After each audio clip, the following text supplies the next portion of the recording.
मीशो पर बेचने की सोच रहे हो ना? ये वीडियो देखने से पहले अगर आपने मीशो पर बेच लिया तो गारंटी के साथ बोल सकता हूँ आपको लॉस ही होगा। मेरे पिछले 5 से 7 साल का मीशो के अंदर काम करने का एक्सपीरियंस कहता है कि मीशो में 90% सेलर्स फेल होते हैं या तो प्रॉफिट ही नहीं बना पा रहे। सिंपल सा रीज़न है, मीशो ने इतना आसान कर दिया है सेलर्स को बिजनेस करना कि हमारे एरिया में तो ना सारे दुकानदारों ने अपना अकाउंट बना रखा है। इवन सारे स्टूडेंट्स अपना अकाउंट बना के बैठे हैं, एक एक प्रोडक्ट दो प्रोडक्ट कंपटीशन के चक्कर में 50 रुपये 60 रुपये का बेचने के चक्कर में लॉस में जा रहे हैं सारे। तो 5 पॉइंट्स गिनाऊंगा आज, फटाफट नोट कर लेना, आप कभी भी मीशो पर लॉसेस में नहीं जाओगे। Welcome to Rishi commerce, I am Rishi. सीधे वीडियो को स्टार्ट करूंगा। सबसे पहले पॉइंट नंबर 5 आपको बता देता हूँ, वो है बिगिनर्स वार्निंग। नए सेलर्स जब मीशो पर रजिस्टर करते हैं ना, तो 2 वार्निंग दूंगा उनको, वो 2 वार्निंग सीरियसली ले लेना, अदरवाइज मीशो ही आपका पैसा लूट लेगा। पहली चीज़, विदाउट जीएसटी अगर आप सेलिंग की सोच रहे हो तो सबसे पहले ये चीज़ का ध्यान रखना कि बहुत सारे टूल्स जैसे कि एड्स वगैरह आपको नहीं मिलेंगे एक्सेस। इसके साथ साथ आप सिर्फ अपने एरिया में सेल कर पाओगे। और सबसे बड़ा ग्लिच जो है कि मान के चलिए आपने विदाउट जीएसटी अभी काम तो शुरू कर दिया, आपने सोचा मैं कुछ भी बेच लूँगा, लेकिन कुछ ही कैटेगरीज उसमें अलाउड होंगी, कई कैटेगरीज के लिए आपको जीएसटी लेना ही पड़ेगा। और लेटर ऑन जब आप जीएसटी लोगे तो आपको इसी अकाउंट में जीएसटी ऐड करने का ऑप्शन नहीं मिलेगा। हो सकता है बाद में आ जाए, लेकिन अभी ऐसा कोई ऑप्शन मीशो नहीं दे रहा है। आपको एक नया अकाउंट बनाने पड़ेगा, मतलब कि स्टार्ट फ्रॉम ज़ीरो फिर से करना पड़ेगा। तो इस वजह से स्टार्ट कर रहे हो तो विद जीएसटी स्टार्ट करो, विदाउट जीएसटी मैं कभी भी रेकमेंड नहीं करता हूँ। दूसरी वार्निंग है, जब आप नया सेलर अकाउंट बनाओगे ना, आपका अकाउंट बन गया तो आपको धक्का-धक कॉल्स आनी शुरू हो जाएगी मीशो के एंड से। क्योंकि होता क्या है, मीशो को पता चल जाता है नया सेलर है, इसको हम फटाफट लूट सकते हैं भाई। तो आपको सबसे पहले पुश करा जाएगा अपने प्राइस रिड्यूस करने के लिए, प्राइस कम करो, अदरवाइज आपको विजिबिलिटी नहीं मिलेगी, आपको ऑर्डर नहीं मिलेगा। शुरू में ऐसा बोलेंगे और बाद में पता है आपको क्या बोलेंगे, ऑर्डर कम करो नहीं तो हम आपका प्रोडक्ट ब्लॉक कर देंगे। तो आपको अपना प्राइस फिक्स रखना है कि भाई मेरा इतना प्राइस है, इसमें मुझे प्रॉफिट होगा, इसी में मैं बेचूंगा। ऐसा भी नहीं कि ज़्यादा रखना है, ऐसा भी नहीं कम रखना है, जितने में आपको प्रॉफिट हो जाए। दूसरा, आपको कॉल आएगी एड्स चलाने के लिए कि ऐड चलाओ, बट आपको ऐड तब तक नहीं चलाना है जब तक आप एड्स को सीख न जाओ। अब सीखोगे कहाँ से? मीशो को लेके मैंने कंप्लीट प्लेलिस्ट बना रखी है, फ्री ऑफ कॉस्ट आपके लिए चैनल पर अवेलेबल है। साथ साथ में एड्स के लिए अलग सा प्लेलिस्ट बना रखा है। डिटेल में सीखना चाहते हो तो हमारी ट्रेनिंग्स एंड कोर्सेज के लिए आप इन नंबर्स पे कनेक्ट कर सकते हो। चलिए पॉइंट नंबर 4, ये है प्रोडक्ट सिलेक्शन। यहाँ पर क्या गलती होती है, प्रोडक्ट सही से सेलेक्ट नहीं करते हैं सप्लायर। क्या करते हैं, आप मीशो पैनल पे जाते हैं, आप सोचते हो ये प्रोडक्ट जो 150 का मिल रहा है मैं तो इसको 100 रुपये में बेच सकता हूँ, और आप वो बेचना शुरू कर देते हो। ये सबसे गलत अप्रोच है। सबसे पहले ये देखना है कि कौन से प्रोडक्ट को बेचने में मेरा इंटरेस्ट है, या कौन सा प्रोडक्ट मेरे पास अवेलेबल है, या कौन सा प्रोडक्ट मेरे आसपास कोई बनाता है, या किस प्रोडक्ट को बेचने का मेरा जो है वो ड्रीम है। अदरवाइज आप उसमें सक्सेसफुल नहीं हो पाओगे।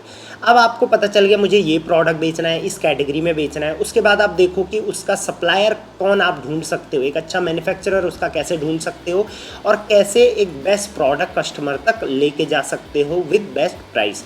अगर प्रोडक्ट्स को सेलेक्ट करने में आप टाइम नहीं लगाओगे और कुछ भी डाल दोगे ना, तो ऑर्डर्स तो आ जाएगा, लेकिन फिर कंप्लीटली आपको लॉस हो सकते हैं। इसके साथ साथ मिडिल मैन से बचना। अगर आप किसी मिडिल मैन से प्रोडक्ट लोगे तो ऑलरेडी वो भी अपना वहाँ पे कमीशन लगाएगा, आप भी ऑब्वियसली उसमें प्रॉफिट लगाओगे, तो कहीं ना कहीं आपको लॉसेस हो सकते हैं। साथ में जिससे भी प्रोडक्ट लोगे कोशिश करना वो आपके आसपास ही 10 किलोमीटर एरिया के रेंज में हो, ताकि आप उनसे मीटअप कर पाओ, जाके प्रोडक्ट खुद यूज़ कर पाओ। और लेटर ऑन जब आपका स्टॉक खत्म हो जाए या कोई आधा स्टॉक चला जाए, आधा बच जाए, तो उसके बाद भी आप डायरेक्टली उनको कांटेक्ट करके जल्दी से फुलफिल कर पाओ। दूर का रहता है तो वहाँ जाना आना बहुत ज़्यादा दिक्कत हो जाती है। और शुरू में प्रोडक्ट सेलेक्ट कर रहे हो तो ऐसा प्रोडक्ट सेलेक्ट करना जो कम टिकट का हो। शुरू में ही आप महंगा प्रोडक्ट मत बेचो। दूसरा, जिसमें साइज़ वेरिएशन, कलर वेरिएशन थोड़ा कम हो तो वो सही रहता है। टूट फूट वाला प्रोडक्ट ना हो, साइज उसका थोड़ा छोटा हो, ये कुछ चीज़ें ध्यान रख लेना। Point number 3, price calculation. आज भी आप मीशो के पैनल पर जाओगे तो मैक्सिमम प्रोडक्ट आपको 100 से कम रुपए में बिकते हुए नजर आएंगे। मुझे बहुत सारे सेलर पूछते हैं कि सर क्या ये प्रॉफिट कमा रहे हैं, तो मैं बोलूँगा नहीं, यहाँ पर लॉसेस में बेचा जा रहा है, इससे ज़्यादा शिपिंग लग रही है, और अगर एक रिटर्न भी आ गया तो इसमें बहुत ज़्यादा लॉस हो जाता है। सो प्राइस कैलकुलेशन के लिए आप इस मेथड का यूज़ कर सकते हो। वीडियो को पॉज करके एक बार स्क्रीनशॉट ले लो। याद रखना इसमें आपको सारे क्राइटेरियाज एक बार चेकआउट करने हैं। अब मुझे कई सेलर बोलते हैं कि इससे तो प्राइस ज़्यादा हो जाएगा।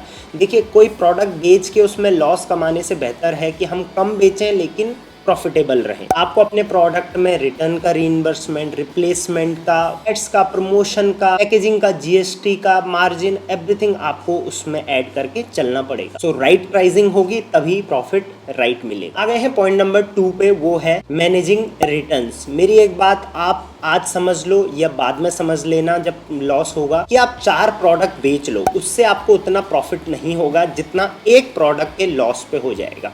एक प्रोडक्ट भी अगर आपका वापस आता है ना, रिटर्न, कस्टमर रिटर्न की मैं यहाँ पर बात कर रहा हूँ, तो आप थोड़ा रिवर्स शिपिंग चार्जेस देखो, 150 200 तक भी रिवर्स शिपिंग चार्जेस एक प्रोडक्ट पे लगते हैं। अब आप सोचो, एक प्रोडक्ट बिकता है जब सक्सेसफुल होता है तो उस पर कितना प्रॉफिट होता है, कई बार 40 रुपये, कई बार 50 रुपये। तो अगर 4 प्रोडक्ट बिकेंगे तब जाके आपको 200 रुपये का प्रॉफिट होगा। सो अगर आप अपने रिटर्न्स को नहीं मैनेज करोगे तो कहीं ना कहीं अल्टीमेटली आप लास्ट में लॉस में जाओगे। इसको मैनेज करने की कुछ सिंपल ट्रिक बता देता हूँ आपको। सबसे पहले कस्टमर का ओपिनियन देखो, कस्टमर क्या कमेंट कर रहा है, उस हिसाब से अपने प्रोडक्ट को इम्प्रूव करो। दूसरा, अपने प्रोडक्ट को खुद भी वियर करके देखो, खुद भी यूज़ करके देखो कि क्या ये इस प्राइस के लायक है या नहीं है। तीसरा, प्रोडक्ट की पैकेजिंग सही रखो जिससे कि आपका प्रोडक्ट राइट सिचुएशन में कस्टमर तक पहुंचे। लेकिन इसके बावजूद भी ऑब्वियसली आपके कुछ परसेंटेज ऑफ रिटर्न्स आएंगे ही आएंगे, क्योंकि ई कॉमर्स मार्केट प्लेस ऐसा ही रहता है। बट कोशिश करना कि आपका जो परसेंटेज है वो 15 से ऊपर ना जाए। 15 भी मैंने क्रिटिकल बोल दिया है, आपको इसको हमेशा 10 के आसपास ही रखना। चलिए, point number 1 is very very very important, और आज भी मीशो पर 90% सेलर्स ये काम नहीं कर रहे हैं। और मैं गारंटी के साथ बोल सकता हूँ, जो ये वीडियो भी देख रहे हैं इन्होंने ये तो सुना भी नहीं होगा कई सेलर्स ने, और वो है मंथली रिकन्सिलिएशन। अब रिकन्सिलिएशन का मतलब क्या होता है कि जितने प्रोडक्ट मैंने भेजे उसमें से कितने रिटर्न आए, उनमें कितना लॉस हुआ, कितने प्रोडक्ट मेरे सक्सेसफुली डिलीवर हुए, उनमें कितना प्रॉफिट हुआ, इस सब का एक ऑर्डर वाइज जो मंथली कैलकुलेशन होता है, इसको हम बोलते हैं रिकन्सिलिएशन। इसको करने का सिंपल सा फॉर्मूला है, आप लास्ट मंथ के सारे ऑर्डर्स डाउनलोड करो, ऑर्डर्स की रिपोर्ट, फिर फिल्टर लगाओ कि इसमें से कितने रिटर्न्स आए, उनको अलग रखो, कितने सक्सेसफुली डिलीवर आए, उनको अलग रखो, फिर पेमेंट्स की शीट डाउनलोड करो, और पेमेंट की शीट में देखो कि किस किस ऑर्डर आईडी पे आपको पेमेंट आ गया है, किस पे कितना कटा है, किस पे कितना लॉस हुआ है, और अल्टीमेटली आपको at the end of the month कितना प्रॉफिट जनरेट हुआ है। ये आप हमेशा करना हर महीने की 20 तारीख को, यानी कि अगर मान के चलिए अभी अगस्त चल रहा है तो अगस्त की 20 को आपने करना है जुलाई का रिकन्सिलिएशन।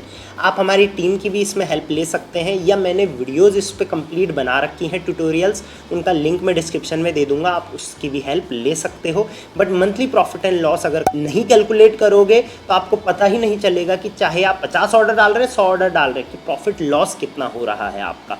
हो सकता है आपका 50 ऑर्डर में अच्छा प्रॉफिट हो रहा था, 100 में अच्छा प्रॉफिट नहीं हो रहा है। और मंथली नहीं कर सकते तो हर क्वार्टर में तो ये जरूर करना चाहिए, अदरवाइज ऑनलाइन बेचने का कोई भी मतलब नहीं है। मीशो सेलर है तो हमारी टीम से कनेक्ट कर सकते हैं। चैनल को सब्सक्राइब और इस वीडियो को हाइप जरूर कर देना ताकि और सेलर्स तक भी ये वीडियो पहुंच जाए। मेरा ये वीडियो बनाने का मकसद कहीं भी नेगेटिव नहीं है, जस्ट जो नए सेलर आ रहे हैं मीशो पे, मैं चाहता हूँ सबसे पहले वो ये वीडियो देखें, उसके बाद मीशो पर बेचना स्टार्ट करें। वीडियो पसंद आई है तो आपका एक प्यारा सा कमेंट चाहूँगा। डिस्क्रिप्शन में व्हाट्सएप चैनल का लिंक है, ज्वाइन कर लेना। Till then, thank you very much, keep selling online.